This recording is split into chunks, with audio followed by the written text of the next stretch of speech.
Nenek boleh tumpang tak? Boleh, thank you.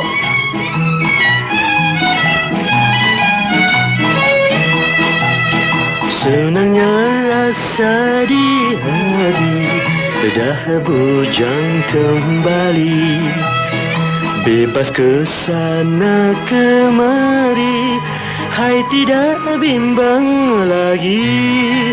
Kalau hidup seorang diri, boleh buat suka hati, walau tak makan sehari, tidak peduli. Sekarang hati gembira, bercerai dengan mak bunda.